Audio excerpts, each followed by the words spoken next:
Lived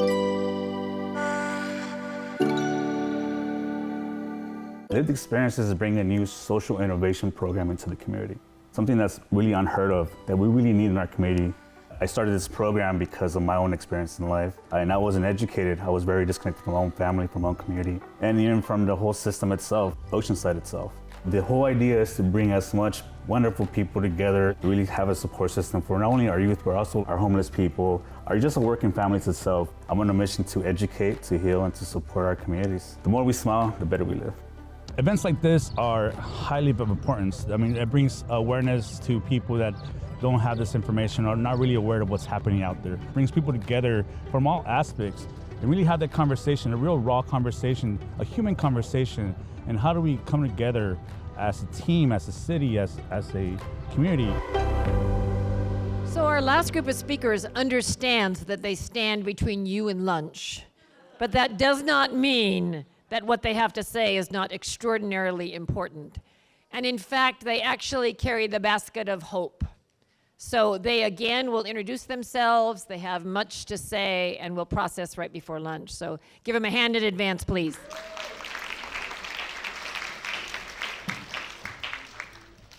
All right, good afternoon. Can everyone hear me okay? Yeah, wonderful. First off, I'd like to thank Oscarine and Tony and all the organizers of this event. I'm humbled to be here. My name is Paul Montanches, and I'm a health educator, diabetes educator with Blue Shield Promise. We work with Medi-Cal and CalMedi Connect members. We're a managed plan. And as a health educator, how did I get to this point to be here on stage with you? I'm a first generation college graduate. My parents emigrated from Cuba, and we landed in Hawthorne, California, and so once I graduated college in the field of nutrition, within two weeks I was on a plane to Guatemala to work as a Peace Corps volunteer in nutrition projects, right? So talk about, I was young and idealistic, I was gonna save the world, right? And talk about, if you're here to help, you're wasting your time, right? That was a great lesson to learn then. But I was working nutrition projects up with indigenous Mayan populations up in the western highlands of Guatemala. And I saw a lot of cases of vitamin A deficiency that caused xerophthalmia and night blindness and eventually blindness in really young populations. We also saw a lot of cases of pellagra that causes the 3Ds, right? Dermatitis, diabetes, and dementia. Yeah? So we know that the idea of nutrition not only is it important for physical health, it's also really important for spiritual, emotional, psychological health as well. So there is a strong correlation connection with that. We understand that, right? But we understand that it's not just about, going there. As a Peace Corps volunteer, I was out there saying, well, eat more fruits and vegetables. Hey, maybe you should cut back on this and eat more of this, get a little exercise. That's always good, right? Make sure you get enough sleep. I'm still preaching the same thing, right? But we realized it was systems that were involved as well, right? We did a major project while I was there in Guatemala where we assessed the diet of around over 1,000 families in rural towns in Guatemala. And what we found is, people are really deficient in a lot of areas. Their main source of calories are corn and sugar. So at the end of that 2-year project, the solution to the deficiencies was, we see vitamin A as a major one, right? Vitamin A deficiency. Let's go ahead and fortify the sugar that they eat with vitamin A. That way they can get more vitamin A that way, instead of looking at, how about the issue of land reform and having people be able to grow their own food and not be displaced, and all these other issues that are involved with that. And then when I got back, I actually went then to what is now known as South Sudan, and also experienced very similar issues where, we went there, worked with USAID. We were going in there and telling people this is how you have to eat, and these are the things you have to do to stay healthy. And then realizing that all the food is weaponized in a lot of places, right? And that's a great way to control populations, right? And then when I came back to the United States, I thought I was going to be traveling the world, working internationally for the rest of my life.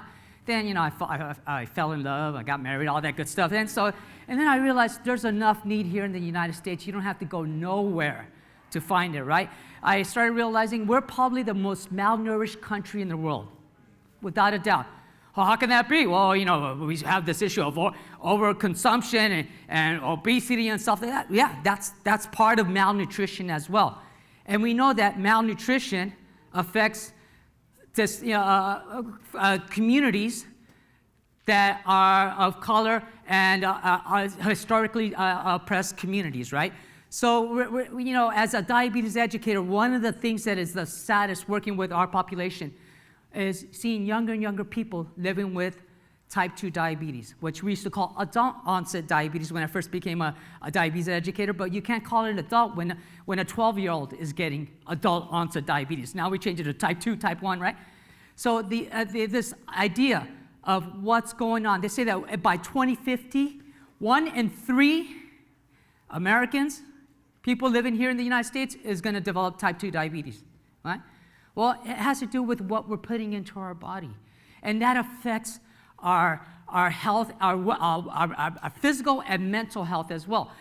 Working with people living with diabetes, uncontrolled blood sugar, we know that it causes dementia and mental health and cognitive impairment when blood sugars are high. We know that it causes insulin resistance. Now they're saying some endocrinologists, diabetes doctors, have connected dementia and cognitive impairment with insulin resistance of the brain. The same thing that happens that causes diabetes is happening in the brain and causing diabetes of the brain, basically. Huh? So, and a lot of it has to do with what we're eating. So I got my little props here. I feel like Gallagher, or Carrot Top for you younger people out there, right? So, a lot of times we go. So I'm pretty blessed. I'm not gonna lie to you. On the way in here, within a mile of the radius of where I live in Orange County now, I have all these little local farms and stuff, and so I just stopped at one of them really quickly, and I picked up a box of just a bunch of produce here. We have, look, this beautiful kale. Look at these wonderful carrots here, right? Awesome. So we're constantly telling people, what we need to do is we got to consume more whole unprocessed foods for overall health and well-being. We know that there's a lot of discrimination in access to healthy food. There's food deserts. We're well aware of all this, right? But what are we doing? When families have to go shopping at a liquor store or 7-Eleven, you're not going to find this. And why are we not subsidizing this right here, right? Instead of subsidizing, let's see, where is it? Oh, here we go. This, right? So we give companies that produce these things, right? These poisons that we know that are addicting, right? And we give them, all these incentives to produce this stuff. Yeah, and it's great for us, right? Because it's convenient food, and they give it a sense of being healthy, all this stuff. But we know that it's just causing us issues, right? And but the problem is this. So we put it on the individual, on the families, on the communities. Just eat more fruits and vegetables. Okay, easier said than done. I don't know a 5-year-old that I ever said, "Hey, you want some Fritos or you want some carrots, buddy?" They're gonna say, "Hey, give me those carrots right now." I don't know too many adults that would as well, right? So what we need to do is we need to start making this a lot more accessible. And how can we do that? It's by supporting communities, supported agriculture, your local farms, community gardens, right? Food pantries. And then, so that's our task. We have to start supporting that. Then we also, as educators, right, we have to not only go and talk about eat more fruits and vegetables. One of my partnering health plans in Los Angeles County, LA Care, did a survey with over 1,000 of their members.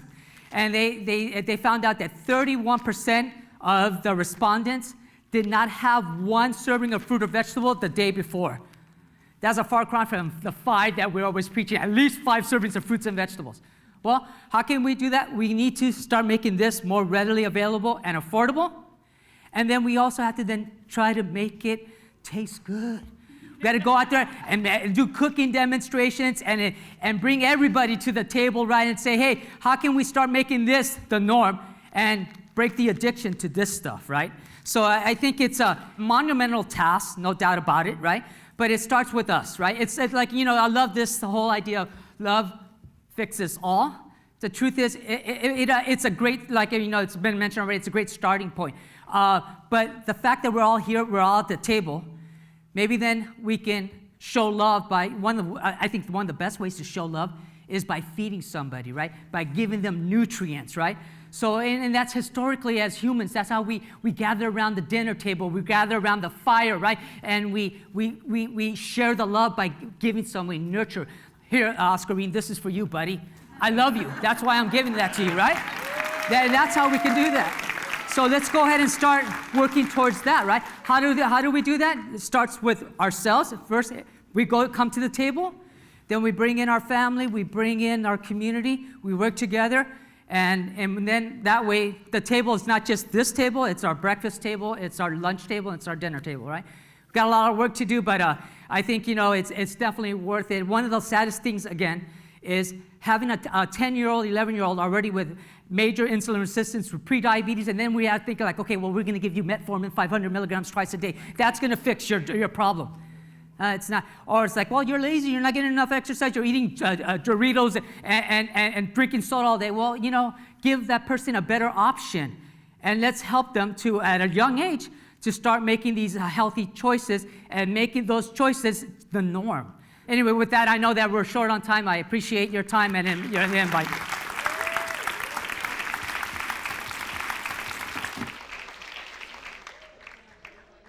I love that you brought food. I should have brought donuts. My name is Abdurrahman Mohammed Isa. I go by Abdul, I go by Hey, you, any number of things. I am a special education teacher, principal in Los Angeles, specifically in South Central and Watts, before moving down here to pursue my PhD in education studies at UC San Diego. I came down here to work in a lab that focuses on trauma and well-being, which is very fitting for what we're talking about. The public health of our nation, of our community. And before I go any further, we've heard a lot of stories today, and I just want to take a collective sync. Can we all just take a breath together? Just in through our nose, hold it in our stomachs, and then exhale through our mouths. Just settle in a little bit. Our nervous systems kind of go a little haywire. I wanted to talk about a lot of things. I wanted to solve trauma and well-being in 5 minutes, and hearing everybody speak, the themes that kept coming up for me were trauma, identity, connection, and transformation. And trauma is usually defined as like a loss of safety, but for us, especially in the education system, especially for us that hold identities that are multiple, that are liminal, that are intersectional, and that wrestle with privilege as well. Trauma is a disruption, a violation of our identity, our connection to self, to family, to culture, to community. And schools are houses of healing, where all of this work can take place and transform. In spaces like this, in spaces that call in, that are safe, that are brave, that are vulnerable, that allow us to practice reflection, questioning, challenging, growth. And that's not always the case. I have had beautiful experiences in education. I've had terrible experiences in education. And we spend so much of our lives in the K through 12 system. We all go there, centering well-being, building skills and capacity in the adults, the children, the parents, the community, and calling in the communities to adopt their practices, their hope, their resilience, their healing is crucial for what we do. Because we in education serve the communities. We are parts of the communities, they are our partners, and we're in a moment in time where there is a monocultural, monolingual movement that wants to erase all but a very narrow, very exclusive identity. And so schools need support. And for us, that support is us mobilizing into action. The work that we do here, the connections we make here, the people that we see, that we hear, that resonate with us, those are the communities we build. Those are the communities that will help us run for school boards, advocate for more resources. All of our schools should have social workers and therapists in them. All of our teachers should be trained in psychological first aid, somatic experiencing, how to triage, how to teach, and how to refer to people on campus that can handle immediately what comes up. Addiction is everywhere. Trauma is pervasive, it is collective, it is cascading. I was thinking about what the chief of police was talking about. Collective cascading trauma is spread every day. We spread it through social media. We share it on our phones.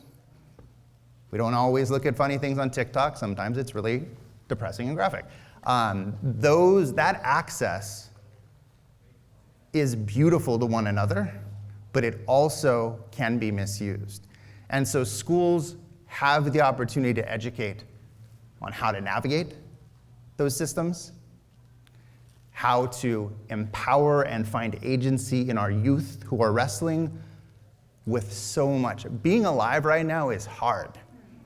We've lived through a pandemic, right? We've lived through racialized trauma. Some people have emigrated to this country.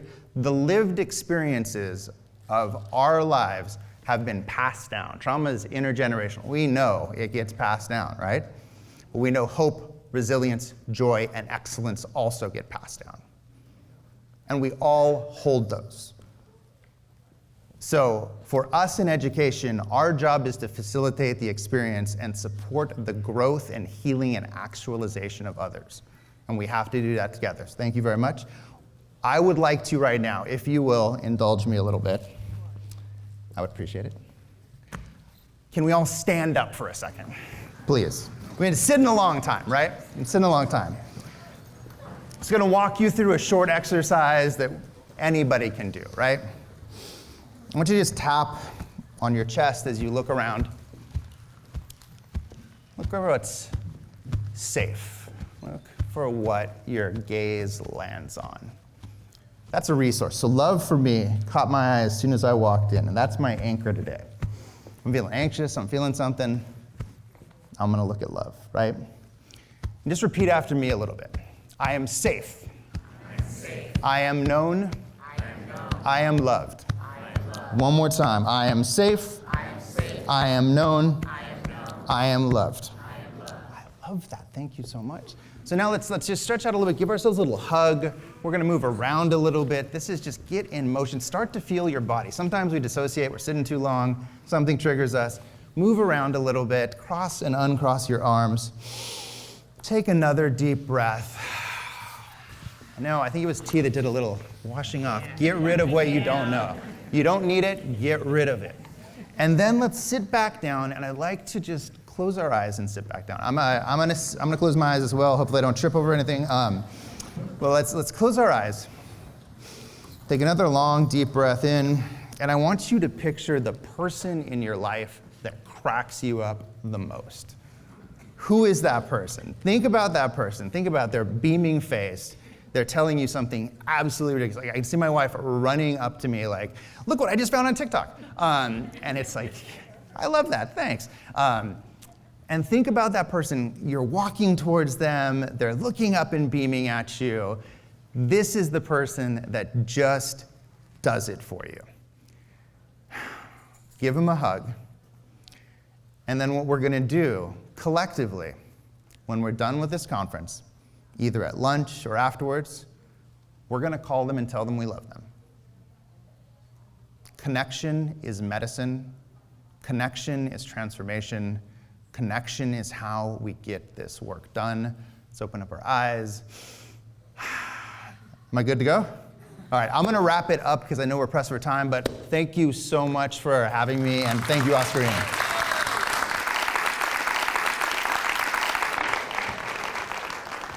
Good afternoon. I am aware that lunch is happening. I remember one of my first jobs as a busboy. It's like the worst job to get in between people and their food, right? How many know the ACE study? Okay. Generally, a big connection between what's happened to us and then how we internalize that and how it shows up in our bodies, right? And how it shows up in our coping mechanisms, our behaviors that help us to numb and disconnect from those experiences, the stressors, the chronic stress, the incidents, things that happen to us that are overwhelming, that threaten our sense of self, maybe physical, maybe real, maybe imagined. And so I grew up with many of those. And just to briefly say that I was abandoned, family like some have been described, poor, hardworking, not a lot of education, a lot of alcohol, a lot of violence, gang community, Northeast LA. And my way out was school. So I was kind of abandoned. I was the good kid. And then I was abused in different ways. In my experience, it was clergy. And I was wrapped in shame. And then my meteoric path took me to a prep high school in LA, across town, and then to Stanford, first in my family, first in all the relatives. And then a short stint in the seminary, and then in education. And I got my master's, and I got my doctorate at the University of San Diego, educational leadership. And then I was teaching teachers. And then this experience, or series of experiences, got triggered in me, things that I had disconnected from. Because my out was to get out of that, to not remember. It wasn't conscious. I abandoned myself, and I was abusive myself, and then wrapped in shame, regardless of how many accomplishments I had. And so all that's just to say, so where I am now, I'm a hospice chaplain. Didn't expect to be in this place, but that's all about helping people in their crisis and disconnect find connection, meaning, and purpose. And it's all about helping people understand kind of what we've been carrying around from our past, especially at times when people are now looking at the end of their life and are dealing with all kinds of fear. And so how do I help people live free of that fear and unpack and find wholeness in whatever life has brought us? And that brings me joy. So what I want to cut to is something that I'm doing, what I would think is kind of the democratization of mental health. It would be powerful for first responders, police and firefighters, and my colleagues in healthcare, and families everywhere. And so I recently got certified in something called traumatic incident reduction. It's part of a body of work called applied metapsychology. So psychology, study of spirit, study of behavior, what's behind that. Right? And then now that we can describe that, it's not what's wrong with you, it's what happened to you, and we can unpack that. Well, then how do we unpack that in ways that are liberating? Because after I had PTSD, when all the stuff came up for me in 2002, it was terrifying. I was a smart enough guy, I had a solid life, good career, good support, and tried a lot of different things. And so I don't dishonor any of the resources and ways that people find themselves to be whole and supported in community and in relationships and different kinds of mental health support, behavioral health support. I want to invite you into this quick exercise to have a sense of, okay, so we know some stuff, but what's behind that? And so here's the deal. We came here to promote safety and mental health. And so I have these three questions related to that. I'm going to ask you, and I'm going to ask a follow-up question behind that. I'm going to run that loop just twice, so it'll be 6 questions. So whether you want to keep your eyes open, closed, my question is, to promote safety and mental health, what do I need to be? So take that in. What do I need to be to promote safety and mental health? Okay. What do I need to be? Now, where does that come from? Maybe there's some good things, maybe some not so good things. Okay, take a breath. Second question. In order to promote safety and mental health, what do I need to do? Take that in. What do I need to do? Okay. Now, where does that come from?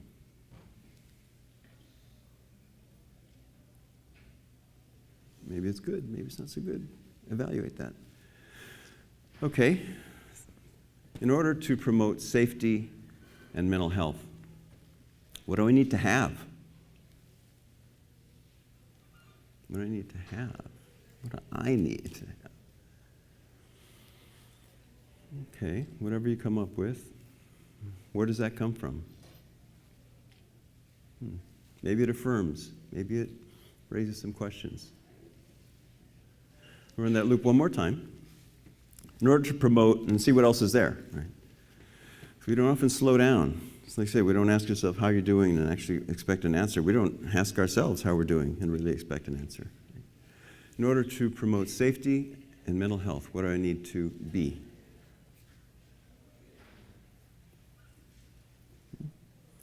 And where does that come from?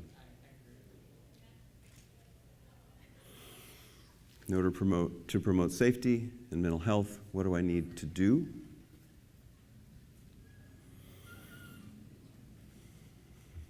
And where does that come from? In order to promote safety and mental health, what do I need to have?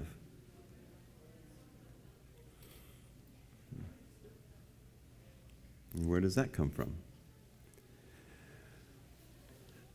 Thank you. So that's just a sample of how we all need to take inventory. And sometimes it's about a whole bunch of things that aren't going to change, people, places, and things, situations. And sometimes it's specific things that have been driving us, whether we realize it or not, sometimes in not so good ways.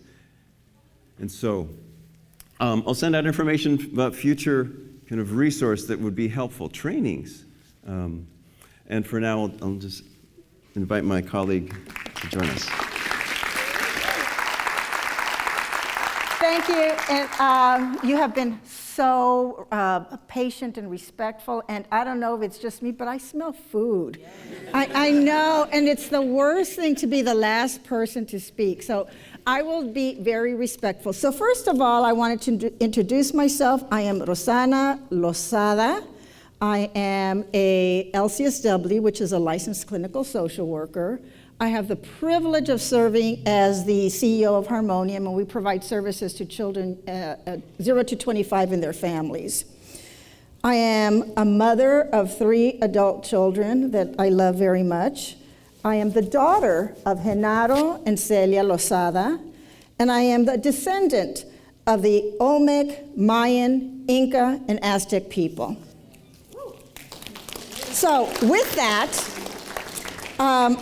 oftentimes when we think about mental health, we think, and what comes to mind is a diagnosis. And in fact, mental health does translate into, for many people, into a diagnosis. Maybe it's depression, maybe it's anxiety, psychosis. Those are real labels and diagnostic categories. And there's treatments, interventions, and support that you can receive for those. So I don't want to minimize the reality and the struggles that individuals with those kinds of situations face and have. But for the purpose of today and for making the connection, I want to broaden the concept of mental health to an internal and an external balance, and an alignment of the mind, body, and spirit. In Spanish, it also adds, in addition to mind, body, and spirit, it's un sentimiento de satisfacción y tranquilidad, which is a sense of feeling satisfied and tranquil. Isn't that something we all want every day? So for the purpose of today, I want you to think of it in a broader sort of way. So this is optimal when we feel a sense of love and care for ourselves, when we have a sense of love of others, and when we feel a connection with our community. So what happens that gets so disrupted? Well, there are realities that interfere with that balance. There's relationship challenges and substance use and economics and trauma that all contribute to that imbalance.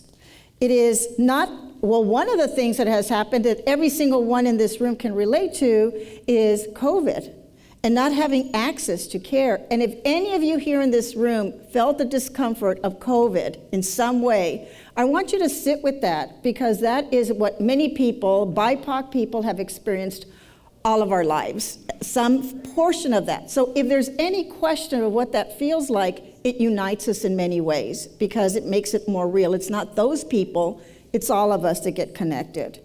It's limited access to care, as Beatriz talked about, and resources. So much of this, and I want to underscore, it's not just something that happens to you as individuals, it is a social issue.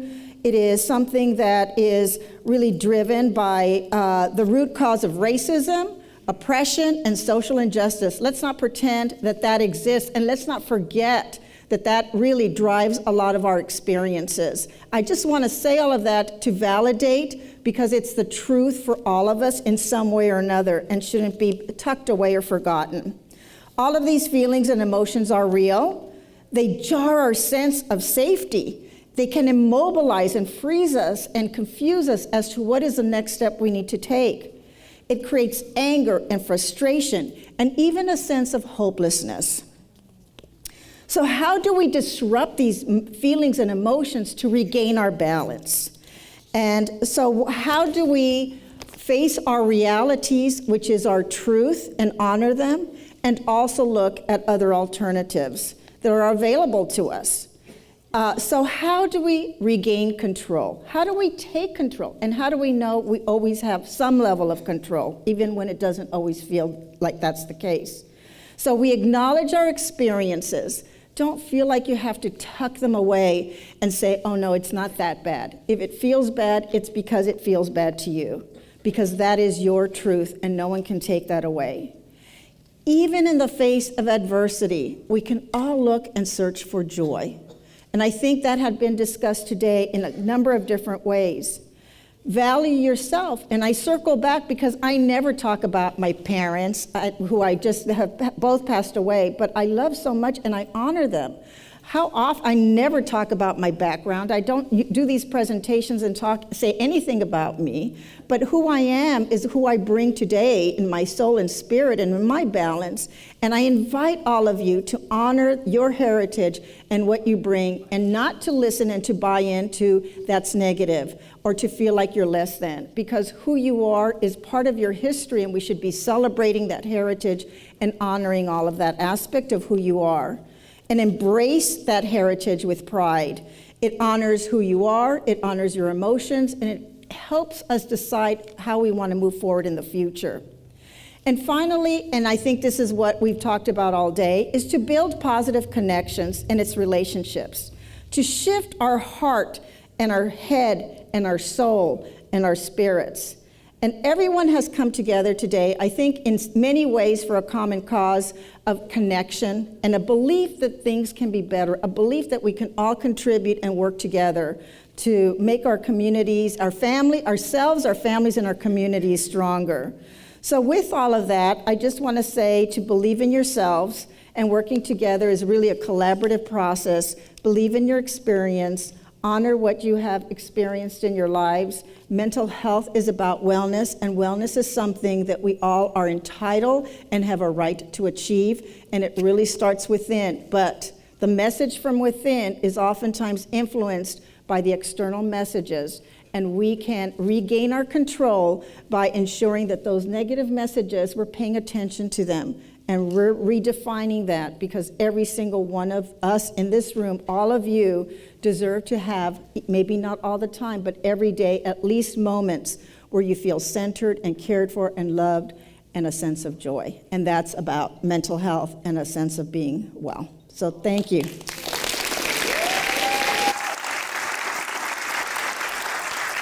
All right, all right, all right. Give him a hand one more time as you walk out.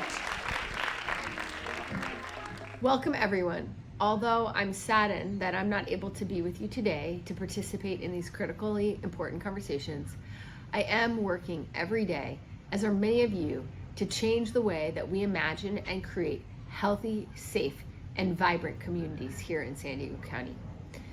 When armed law enforcement is serving as the default first responder to a mental or behavioral health crisis, we know we have a problem.